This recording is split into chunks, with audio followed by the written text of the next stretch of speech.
So, I was born. I grew up with a couple friends and a couple cousins, and I was always the smallest kid, and I never had confidence growing up. And then, as I grew, I suppressed my emotions. I became someone that I felt was necessary in order to survive. I focused on different things than my friends because I didn't have the skills they had, or I didn't believe I had the ability to do the things they had to do, or they were able to do. This was like my state of being pretty much from when I was conscious, 5, 6, 7 years old, to when I was 15 or 16. When I was 15 or 16, I actually found a skill that I enjoyed, that I was good at, which was drumming. And I became good at something, so confidence started to grow in me. And as confidence started to grow in me, it also shined light on all the, it also shined light on that other aspect of myself where I didn't have confidence. And in shining that light, I started to really analyze myself a lot more.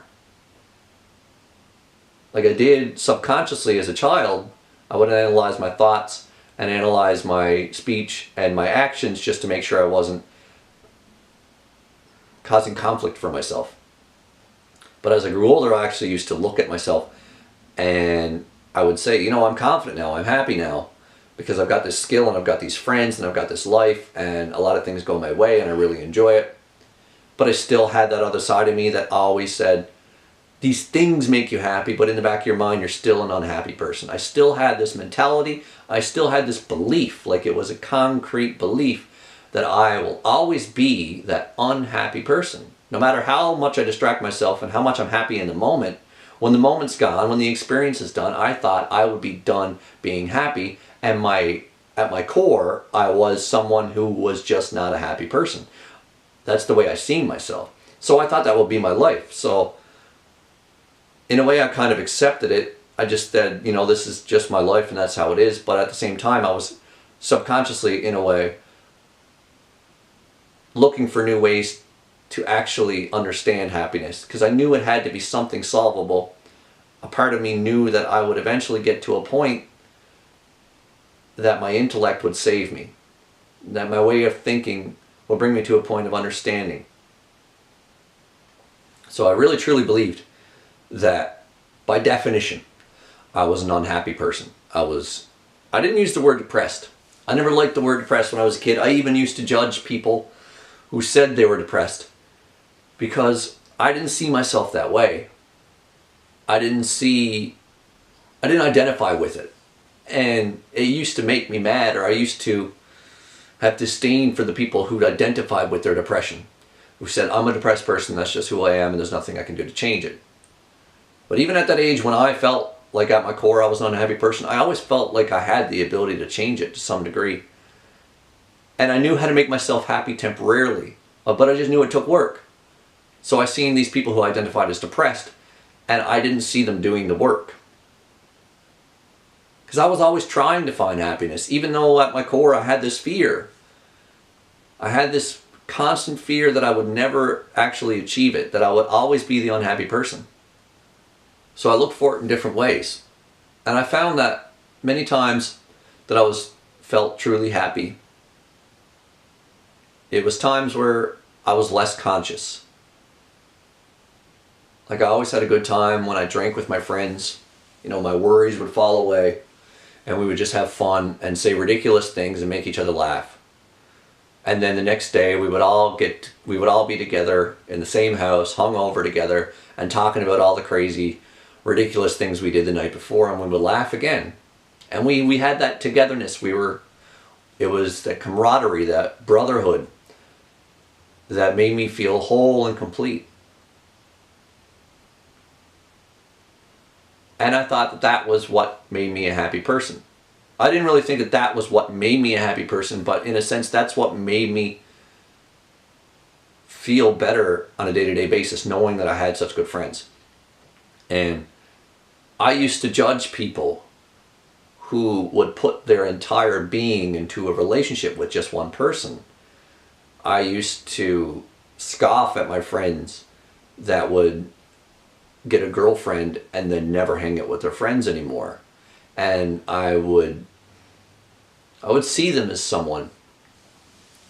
I would see them as someone who was weak. I would see them as someone who needed someone else in order to be complete. And I never respected that. I see myself differently. For most of that time of my life, I see myself as someone who was stronger because I never needed a girl or a woman to complete me. And I seen all my other friends who would go from girl to girl to girl, and they would have terrible relationships. And then they would never learn from their mistakes. And they'd always end up in another relationship just like the one they had before. And I was on the outside looking in, thinking if only they would learn that happiness does not come from another person. So this was my idea of myself. I thought I was someone who never needed the company of others to make me happy.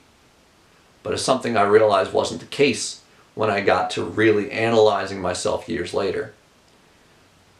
I started to realize that my dependence on my friends was exactly like my other friends' dependence on their girlfriends or boyfriends. I started to see how if I would let myself imagine, I would let myself go into that situation where I lost a friend. I would just like meditate on it. I would think to myself, what if this person hated me? What if I lost this person? And when I'd imagine that, I will be broken. I would let myself feel the emotion. And then I realized after going through these thought experiments, through these mind scenarios, where I was not with my friends, where my friends didn't like me or no longer were in my life, I realized how alone I felt in those scenarios. So then I knew that the truth was I was just as dependent on others for happiness or for wholeness as I thought everyone else to be who I disrespected.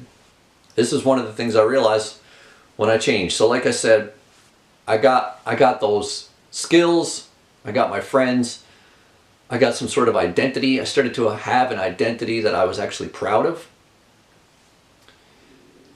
And it became a part of me. And I refined it over the years to be better and better. I guess I got to a point where I thought my identity was exactly how I wanted it to be. Not exactly, but very, very close. And even though I was very, very close, I still didn't have the feeling that I wanted, the wholeness, the completeness. I still felt like I was lacking in some regard. So that ability I gained to be able to step outside of my own emotions, it really helped me see what I was thinking, what I was feeling, and what I was attached to. This concept started to birth itself in my mind that everything I thought that was making me happy were my wants, were my desires. I began to imagine things in my life that I could be without. Because I was good at letting things go. I got really good at letting things go because there were so many things I wanted that I didn't think were possible for me. There were certain abilities, powers you could even say, that other people in my life had that I was very, very envious of, but I just did not see how it was possible for me to attain that. And when I would think about the fact that I would never have it, it would send me into a panic. And I would feel fear. And I would feel unease. I would feel lost, scared that I didn't know what was going to happen. I would feel despair because I thought this is life and there's no changing it.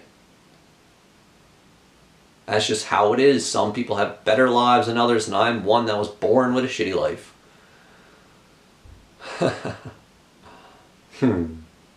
But that all changed. It all changed. And like a part of me always knew. That's what's funny about it. I can remember being really sad when I was a kid that I couldn't get the girls I wanted, that I never attracted anybody the way I wanted to attract them. I wanted that power. I wanted the ability to just say, hey, you, me, let's go. You're hot, I'm hot, let's do this. I wanted that ability to be able to just connect with anyone, I wanted the power to just be able to know someone wanted me. I can remember being upset about that. I can remember not being able to get the people I wanted. Not being able to attract the girl I wanted. And in the back of my head, I can remember thinking, one of these days when I'm an adult, people will realize who I really am. People will see that I'm truthful. And they'll want that. They'll respect that more than they respect or admire the things they do in other people. I didn't even use those words. I don't even know if I used any words, but the concept was in my mind. The concept that one of these days I will attract the people I want to attract, because they'll change their values too. Because I've seen everybody else as valuing the superficial. I didn't see myself as valuing the superficial. I definitely did on some level, but on another level I always thought I valued the truth more than anything. So when I seen other people valuing the superficial, I would judge them and I would think they're lost. But one of these days they'll change, they'll have to. And then that's when I'll be appreciated. It kept me going, that thought. The belief that one day I would be vindicated, if I'm using that word right. I would get what's coming to me. I would get what I deserve. I think I needed to believe that in order to keep going. So, like, a lot of the time I really didn't believe it. It was in the back of my mind, but the forefront of my mind, the logic part, the intellect, would tell me, your life sucks. It's not the way you want it. How could it ever be the way you want it? Because you're always going to be you, and I never liked being me. There were certain aspects about myself that I knew couldn't change because they were just inevitable. They were something that was ingrained, something that was physical, something that was beyond changing. But it all changed. It's always changing. So that belief kept me going, the one that I would be vindicated one day. And it conflicted very much with my intellect, very much with my logical brain. But eventually it never.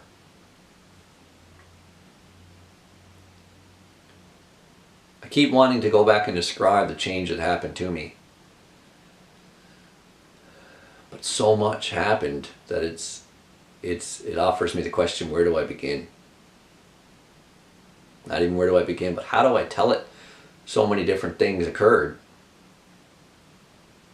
in rapid succession that it was hard for me to even comprehend it as it was happening to me. It all comes back to understanding. It all comes back to truth. It all comes back to truth. I think I'm going to call this a day. Got some rambling out. Anyways, man, it's been a pleasure. Thank you. Namaste. All that good stuff. The divine in me recognizes the divine in you. That's what namaste means. And I fucking love it for that. Because there is a divine in me. I am the divine. So are you. My words may not be the divine. They're an expression of the divine. But it's the force that moves me that is the divine. It's the same force that pumps the blood through my veins. And it's the same force that repairs my cells and gets rid of old ones and creates new ones. That same force also operates my whole body, so hormones are creating states of mind, states of emotions, and those emotions are connected to certain thoughts that trigger certain thoughts, and then thoughts find each other into certain ideas and concepts, and then concepts are understood and then expressed. All of this is a force that is occurring.